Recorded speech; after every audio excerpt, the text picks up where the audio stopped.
Toda honra, toda glória, todo louvor seja dado ao Senhor nosso Deus. Eu saúdo a amada igreja com a paz do Senhor Jesus, amém? Quantos estão felizes por poder estar na presença de Deus? É maravilhoso nós estarmos na casa de Deus e termos a oportunidade de adorarmos, de bendizermos, de louvarmos ao seu nome. Estou muito feliz por estar conhecendo mais uma igreja, conhecendo mais um povo que está trilhando o mesmo caminho que eu, rumo aos braços de Cristo. Fico feliz por poder estar aqui em Mil Amigos. Me sinto aqui um pouco confortável. Está aqui pastores com quem trabalhamos junto, é muito bom. E fico mais confortável ainda porque eu me identifiquei. Eu vi aqui um pastor que tem um bigode mais elegante do que o meu. E a Bíblia dele é pentecostal igual a minha. Aleluias! Maravilha! Como foi dito aqui, meu nome é Welton Cruz, sou pastor do Ministério Assembleia de Deus Fortalecer. Eu sou o pastor que cultua em uma tenda, no meio do mato, tem lá pouquinhas pessoas, mas por misericórdia e por bondade, nós temos levado a palavra da verdade ao coração e Deus tem operado em vidas naquele ambiente. Minha esposa, a missionária Evelyn, não pôde vir, porque minhas 3 bênçãos, eu sou pai de 3 crianças, o Micael de 9 anos, a Ioná de 6 anos e o Gabrielzinho de 1 ano e meio. Os 3 estão um pouquinho com a garganta inflamada, até eu estou com um pouquinho da garganta meio ruim. Se o sonoplasta me ajudar aí, depois eu te pago um café, tá bom? Mas agradeço a Deus pela honra, pela oportunidade. Eu sou um jovem pastor que tem um grande respeito pelo pastor Milton. Pastor Milton é um homem que é exemplar e eu estendo o meu agradecimento a ele, se porventura ele vier a vir. E sem delongas, abra comigo aí, por favor, a sua Bíblia em Atos dos Apóstolos, capítulo de número 1, verso de número 8. Atos dos Apóstolos, capítulo de número 1, verso de número 8. Atos dos Apóstolos, capítulo 1, versículo de número 8. Só os que encontraram, repita comigo cantando: eu já encontrei. Que povo fofo, aleluias. Assim eu fico mais confortável ainda para ministrar a palavra. Diz assim a palavra do bom mestre, capítulo 1, versículo de número 8. Mas recebereis virtude, repita comigo, virtude, do Espírito Santo que há de vir sobre vós, e ser-me-eis testemunhas, tanto em Jerusalém, como em toda a Judéia e em Samaria, e até os confins da terra. Quero intitular a mensagem dessa noite pelo tema Virtude do Espírito Santo na obra missionária. Amém? Não invalidando a oração do pastor, mas somando, porque eu sei que quanto mais nós oramos, mais nós vencemos. Eu quero te convidar por mais um minuto, fechar os teus olhos e vamos orar. Soberano Deus e eterno Pai, aqui estamos na tua casa, aqui estamos entregue ao Senhor, diante da igreja que é sua, a palavra que é sua, minha vida é sua. Usa-me, Pai querido, para que o teu povo saia daqui alimentado, iluminado, abençoado, edificado para a glória do teu nome, que diminua eu, mas para que o Senhor cresça e toda a glória seja tributada só ao seu nome, é o que eu te peço, porque teu é o reino, o poder, a glória e a majestade para todo sempre. Amém. Podeis tomar os vossos assentos. Irmãos, dentro dos mais de 40 autores que escreveram todo o cânon sagrado, o escritor que escreveu as palavras que nós aqui lemos, quem aqui sabe quem é ele?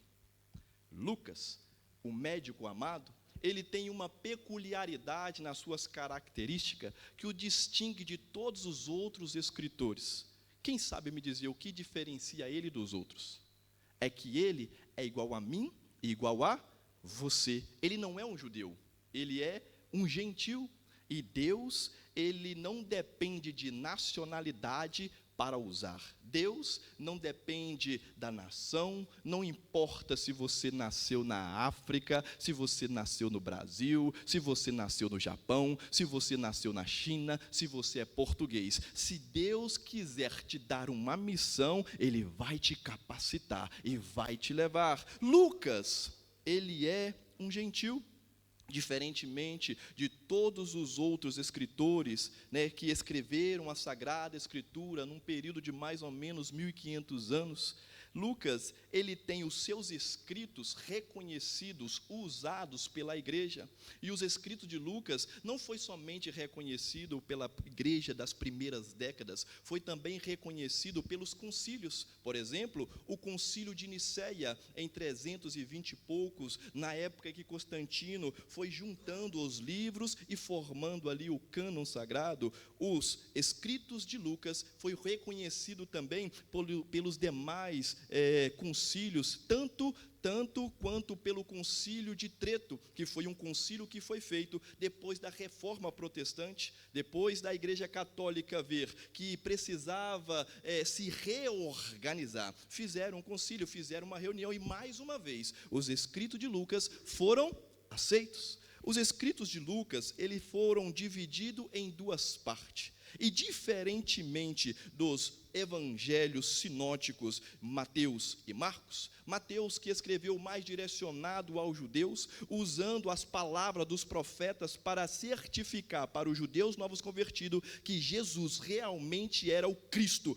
profetizado pelos profetas que vieram, diferentemente de Marcos, que inicia o seu evangelho já apresentando a história de João Batista e confirmando, né, para o povo romano que Jesus é a autoridade soberana sobre a terra. Se você quer entender sobre a autoridade de Cristo e a autoridade que Ele delega para mim, para você e para a igreja, leia o Evangelho de Lucas. Diferentemente de Mateus e de Marco, o sinótico Evangelho de Lucas, ele vem tentando trazer uma organização nos fatos. E Lucas, ele começa a registrar, finalizando um período de silêncio de Deus sobre a terra. Se você abrir a sua Bíblia no meio, dividindo o Velho Testamento e o Novo Testamento, algumas Bíblias vão ter uma página em branco. Só esta página em branco durou mais de 400 anos,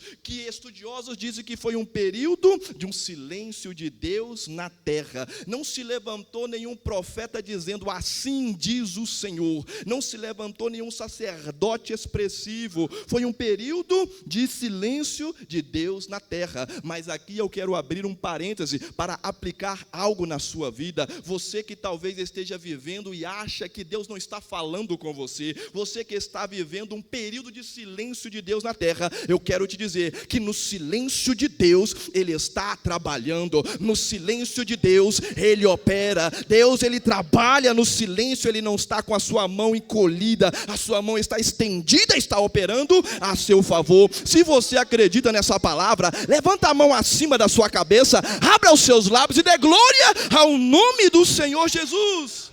Aleluias. Aleluias. Lucas vem registrando o fim de um período de um silêncio de Deus na terra. Era como se Lucas estivesse registrando o seguinte: até aqui Deus ficou em silêncio, mas a partir daqui o anjo dele virá e você vai voltar a ouvir a voz do Senhor. Ele começa o seu evangelho no capítulo 1, no versículo 3, dizendo que havia no tempo de Herodes, rei da Judéia, um homem, um sacerdote por nome de Zacarias, da ordem de Abias, cuja mulher era das filhas de Arão, e ambos eram justos. Repita comigo, justos. Mesmo no num período de silêncio, mesmo num período que não ouvia a voz de Deus, esse casal permaneceu sendo justo, correto. Em tempos em que nós vivemos, que nós vemos pessoas que acreditam não estar ouvindo a voz de Deus, e por acreditar não estar ouvindo a voz de Deus, volta para o mundo, volta para a lama, volta a viver uma vida dissoluta. Nós vemos dois sacerdotes que preferiram manter a retidão. E quando Deus, ele tem o desejo de voltar a operar, de falar com o povo, ele não escolhe aquele que tinha talento, ele escolhe aquele que tinha caráter, ele não escolhe aquele que era talentoso, ele escolhe aquele que tinha conduta. E Lucas, ele vem registrando esse período. O anjo Gabriel se apresentando diante de Zacarias e dizendo: Zacarias, você será pai. Só que Zacarias, durante tanto tempo sem ouvir a voz do Senhor, ele parecia que já não tinha fé, ele não creu. Um anjo falando com ele, ele não creu. E o anjo disse para ele: por que não creste? Eu sou Gabriel, eu assento ali perto do trono de Deus, eu sou Gabriel, por que não ouviste, vais ficar mudo. Aleluias. E Lucas vem registrando o anjo Gabriel chegando até Maria, falando que ela seria a mãe do nosso Senhor Jesus Cristo. Lucas vem registrando depois Jesus com apenas 12 anos, no meio de mestres, ensinando mestres. Eu amo a forma de Deus trabalhar para engrandecer o próprio nome, colocar criança para ensinar mestre. Mas se você for ver, vem dizendo que ele era um menino, mas ele ia crescendo, crescendo na graça, se robustecendo, crescendo na unção. Melhor é ser um menino na mão de Deus, crescendo na mão de Deus, sendo robustecido na mão de Deus, do que um sacerdote sem fé. Se você é alguém que quer que a sua fé seja multiplicada, eu quero aproveitar essa oportunidade, esse gancho, e profetizar na sua vida. Você quer mais fé? Levante a sua mão acima da sua cabeça, deixa eu profetizar sobre a sua vida. Receba nessa noite fé, receba a multiplicação da sua fé, receba a fé na alma, em nome do Senhor Jesus. Lucas, ele vem registrando os acontecimentos, ele vem registrando os feitos de Jesus, as palavras de Jesus, ele vem registrando os milagres de Jesus, ele vem registrando a crucificação, a morte, a ressurreição e a sua ascensão. E quando nós entramos no livro de Atos dos Apóstolos, a segunda parte, que é uma continuação do seu evangelho, ele vem apresentando Jesus ressurreto, Jesus vivo. O Deus do mundo está morto, mas o nosso, ele vive e reina para todo sempre. Jesus é o Senhor, e é um Senhor vivo. Em Atos dos Apóstolos, no capítulo 1, ele vem registrando Jesus vivo, andando em meio aos seus discípulos e dando algumas diretrizes. Lá no capítulo 1, no versículo 4, ele vem dizendo o seguinte: e estando com eles, determinou-lhes que não se ausentasse de Jerusalém, mas que esperassem a promessa do Pai, que disse ele que de mim ouvistes. Ele dá uma determinação. Deus fala alguma coisa com os seus discípulos: ficai em Jerusalém, ficai em Jerusalém, permanecei por enquanto. No capítulo de número 1 ainda, no versículo 14, olha o que Jesus vem falando para os seus discípulos, ou o que Lucas vem registrando, o que aconteceu. Todos estes perseveravam unânimes em oração, súplica com as mulheres, Maria, mãe de Jesus, e com seus irmãos. E como nós lemos aqui, no versículo de número 8, do capítulo 1 de Atos dos Apóstolos, Lucas registra as palavras de Jesus nos dizendo: mas recebereis virtude. Repita comigo: virtude do Espírito Santo. Observa uma coisa: quem é que traz a virtude? É o Espírito. Uma igreja que se move com o intuito de fazer missão é uma igreja que foi impulsionada pelo Espírito. Quando você se levantar para fazer missão, você foi impulsionado pelo Espírito. O Espírito Espírito Santo é aquele que impulsiona, o Espírito Santo é aquele que capacita, o Espírito Santo é aquele que nos fortalece, o Espírito Santo é aquele que nos usa, o Espírito Santo é aquele que nos leva, o Espírito Santo é forte, o Espírito Santo é poderoso, o Espírito Santo é maravilhoso. Muitas pessoas eu vejo até mesmo cantando: Senhor, me visita, visita esse culto, visita a minha vida. E eu vejo muitas pessoas que até receberam visitações do Espírito Santo, e quando o Espírito Santo visita, ele não vem de mãos vazias, ele vem trazendo ali dons espirituais. Só que muitas pessoas foram visitadas, receberam dons do Espírito Santo, mas não têm usado o dom para a glória de Deus. Pega o dom do Espírito Santo e vai usar lá no mundo, porque receberam visitações. É tempo da igreja parar de pedir visitação e começar a pedir habitação. Espírito Santo, habita em mim. Espírito Santo, mora comigo. Espírito Santo, habita. Se você quer que o Espírito Santo habite na sua vida, levante as suas mãos acima da sua cabeça e peça: Espírito, habita na casa, habita na mente, habita no coração, habita na palavra. Espírito Santo, alabaracalabraséria, urimanaracalauaséria. O Espírito Santo é poderoso, o Espírito Santo é forte, o Espírito Santo é maravilhoso. O Espírito Santo, ele estava no início, quando Deus começou a criar as nebulosas, como Deus começou a criar os planetas, cometas, asteroides, as estrelas. Lá estava o Espírito Santo. Quando nós lemos lá em Gênesis no capítulo 1, em língua hebraica vem dizendo: Bereshit bara Elohim et Hashamayim et Veris. E no princípio criou Deus o céu e a terra era vazia e sem forma, mas o Espírito, ele pairava sobre a face das águas. Desde o início, o Espírito está na terra. O Espírito está na terra. Quem consegue sentir a presença dele aqui?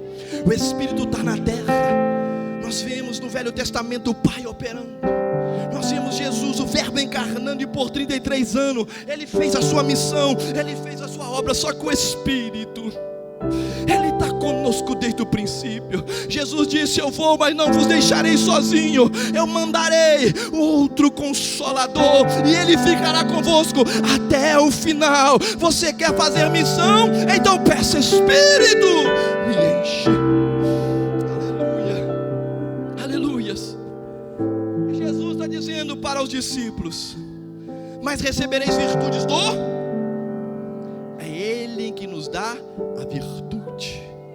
E você, estudando um pouquinho sobre virtude, essa palavra no hebraico, ela é sharim, que dá o entendimento de alguém que é valoroso, alguém que é fortalecido.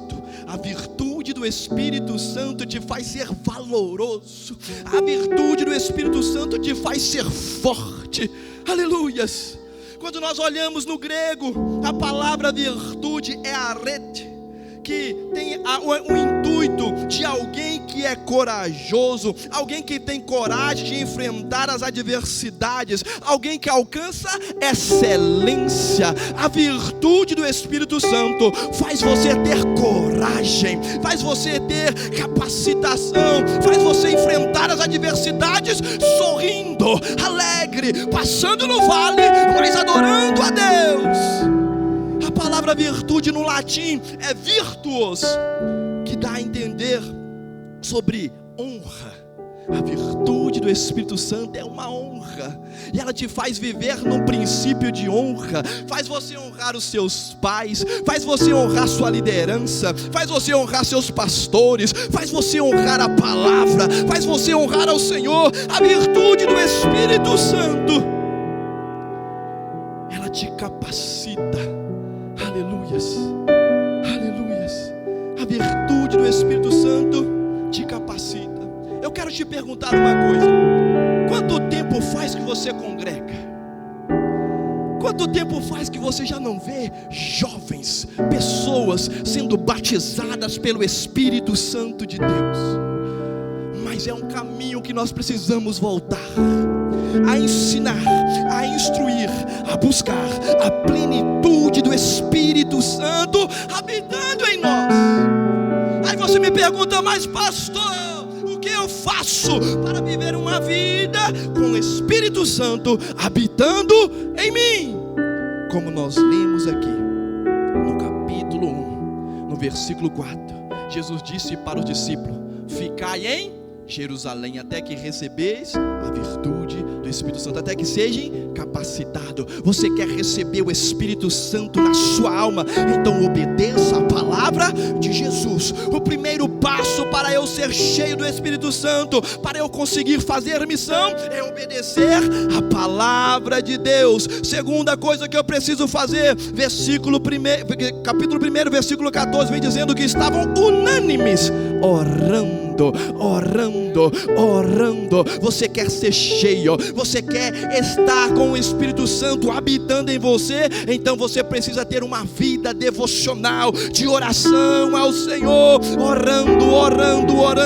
Eu vejo nos dias atuais muitos homens de Deus que tinham muita capacitação dentro da palavra. Eles tinham aqui uns talentos lindos, só que começaram a confiar na sua própria capacidade intelectual e pararam de orar, pararam de se sujeitar, pararam de se colocar na dependência e começaram a se perder dentro do próprio conhecimento. O que vai fazer você continuar caminhando na palavra, na vontade, no querer, no beneplácito de Deus, é você ter uma vida de oração e o Espírito Santo habitando em você. Ele vai te conduzir no caminho da luz. O salmista, no Salmo 119, ele disse: Senhor, eu guardei a tua palavra no meu coração para não pecar contra ti. Lá no versículo 115 ele disse: Senhor, lâmpada para os meus pés é a tua palavra e luz para o meu caminhar. Quer ser cheio do Espírito Santo? Ore.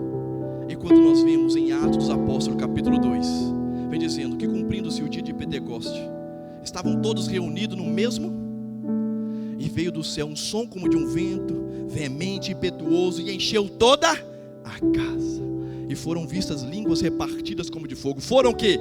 Batizados. A promessa que Deus deu através da vida de Joel, dizendo que ele encheria toda a carne, todos seriam cheios do Espírito Santo, se cumpriu aqui. Só que os que foram batizados eram os que estavam na casa. Vem congregar,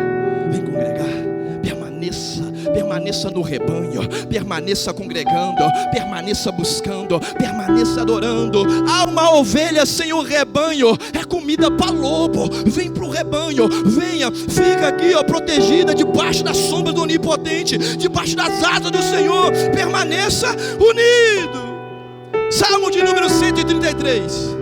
Ó, quão bom e quão suave é que os irmãos vivam em união, porque é como óleo precioso sobre a cabeça de Arão, que desce sobre a sua barba e escorre pelas suas vestes. É como o orvalho de Hermon sobre os montes de Sião, porque ali onde os irmãos estão reunidos, o Senhor ordena a bênção e a vida para sempre.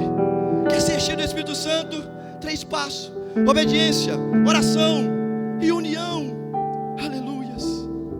Agora, quando nós nos enchemos do Espírito Santo, o que Jesus está dizendo aqui: mas recebereis virtudes do Espírito Santo.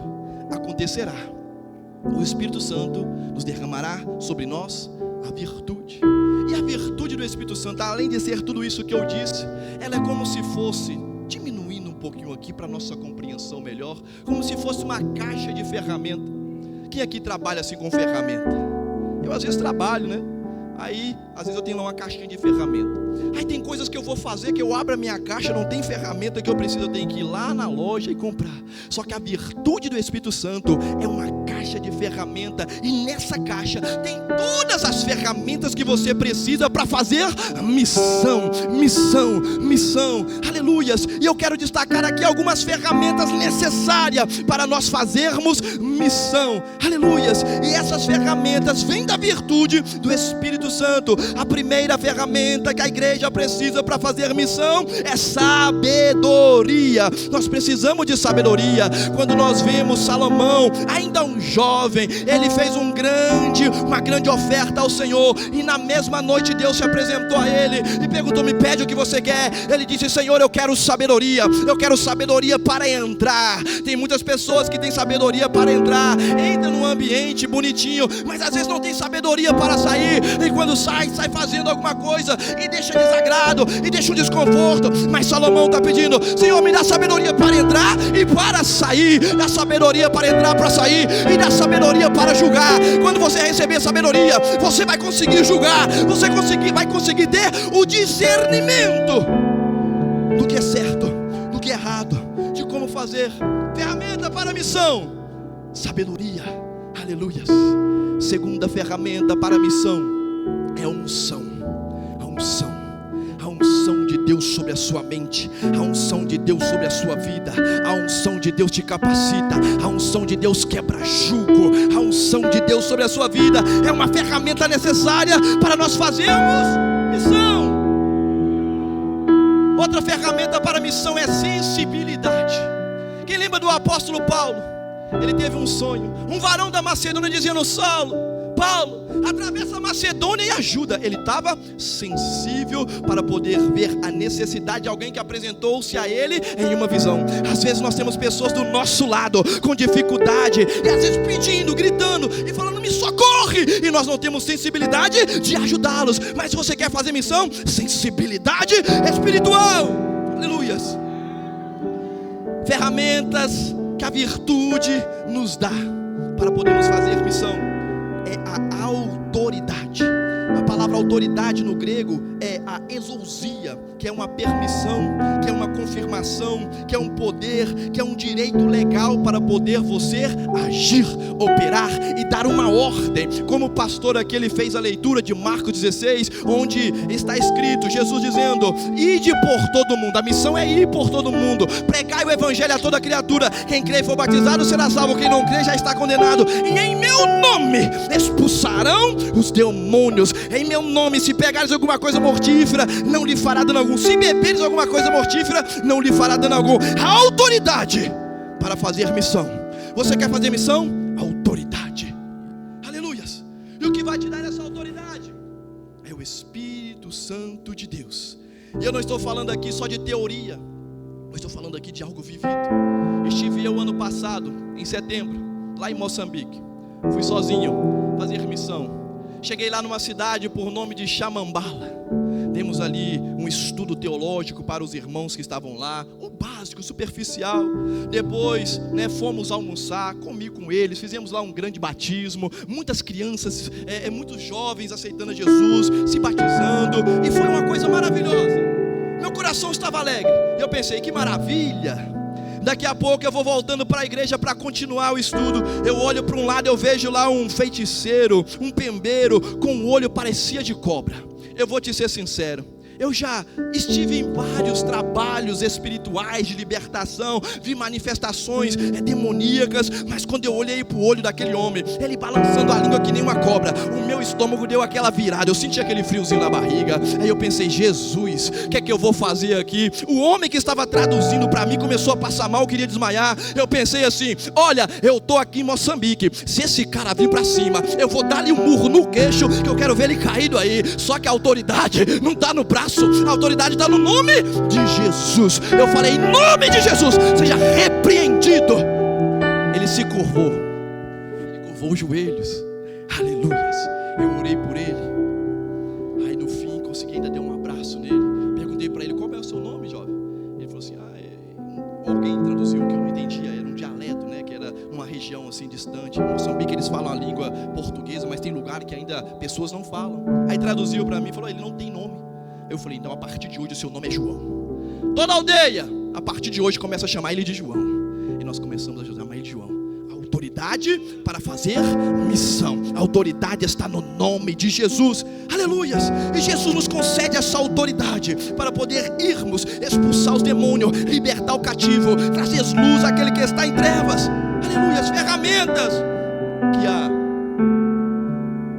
nos traz, que a virtude Espírito nos traz. Outra ferramenta importantíssima é a resistência. Resistência. Quer fazer missão? Você precisa buscar resistência, porque todas as forças vão se levantar contra você. O inferno vai se levantar contra você. Primeiro, que missão foi algo que nasceu no coração de Deus. Deus ama as missões. Deus, ele veio e mandou seu filho cumprir uma missão. O Espírito Santo, ele veio e operou e está fazendo a sua missão. Os anjos vêm e fazem a sua missão. Os profetas vieram e fazem a sua missão. A igreja tem uma missão na terra. Nós somos missionários. Missão está no coração de Deus. E o inimigo, ele se levanta. E você precisa ter resistência. A Bíblia diz que aquele que toma a mão do arado e olha para trás, tem vontade de voltar, não é apto para o reino. Você precisa continuar caminhando no meio das adversidades, no meio das lutas, no meio das dificuldades. Vão se levantar contra você. Pessoas vão falar: olha, ele está fazendo isso só para tirar foto, ele quer ficar bonitinho na foto. E você vai ter que resistir. Resiste a calúnia, resiste ali a difamação, resiste. Vão se levantar, vão apontar dedo, vão fazer isso, vão fazer aquilo, mas você precisa resistir. Aleluias. Tiago, capítulo 4, versículo 7. Resistir ao diabo e ele fugirá de vós. Ele vai se levantar contra você e vai ver: esse aqui não para. Quanto mais eu levanto com ele, mais ele ora. Quanto mais eu levanto contra ele, mais ele intensifica a sua oração. Quanto mais eu levanto contra ele, mais ele ganha alma, mais ele está intercedendo, mais ele está trabalhando. Eu vou deixar ele de lado. Resistir ao diabo e ele fugirá de vós. Aleluia.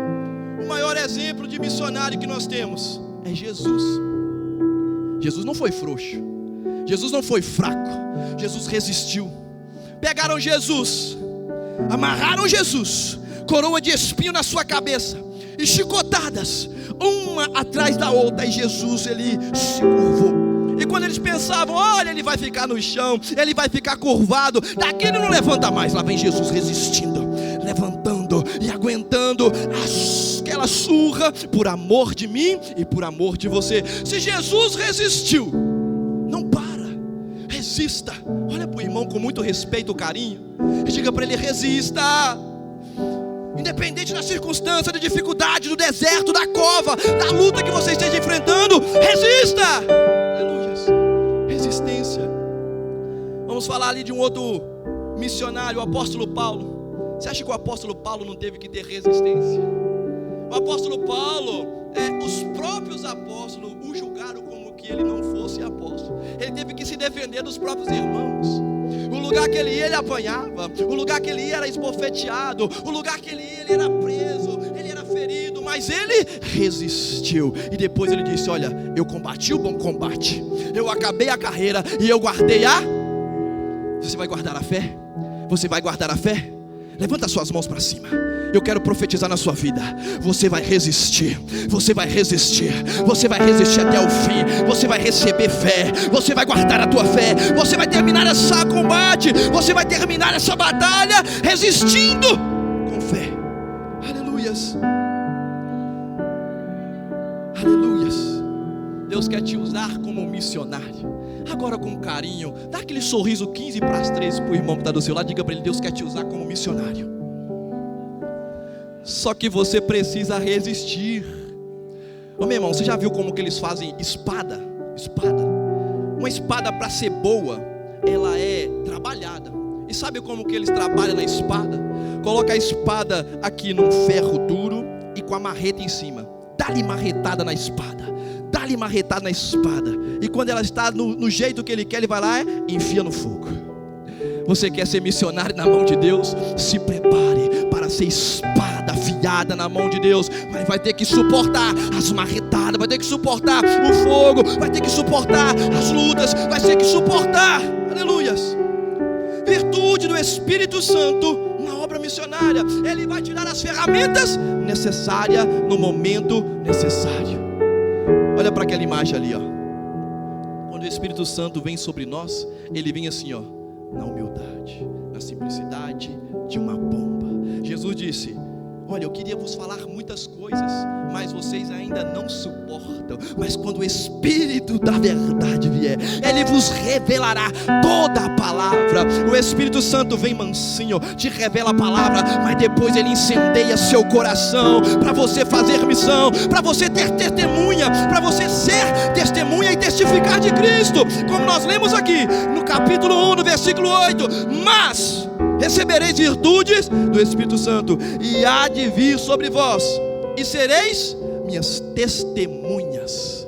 Testemunha, aquele que testifica, aquele que não tem vergonha. Eu tive um dia com um pastor, fui ali no trabalho dele e falou assim: olha, mas aqui não me chama de pastor, não. Eu falei: o quê? Você tem vergonha? Tem vergonha de ser chamado? Foi aí que eu chamei: ô pastor, Pai do Senhor.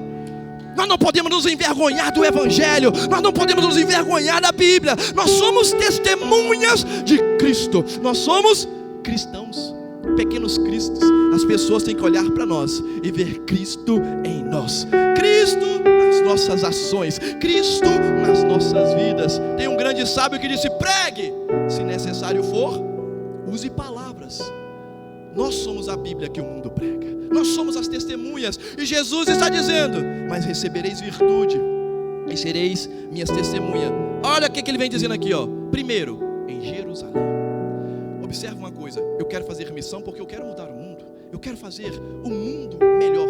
Mas para eu mudar o mundo, a primeira coisa que eu preciso mudar é a minha mente. Sou eu mesmo.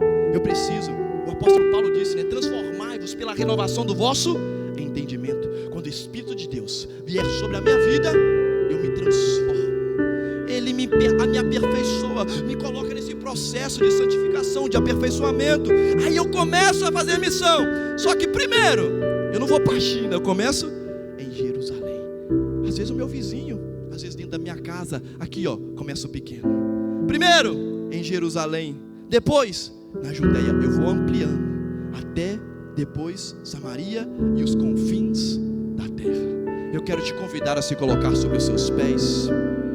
Eu quero orar pela sua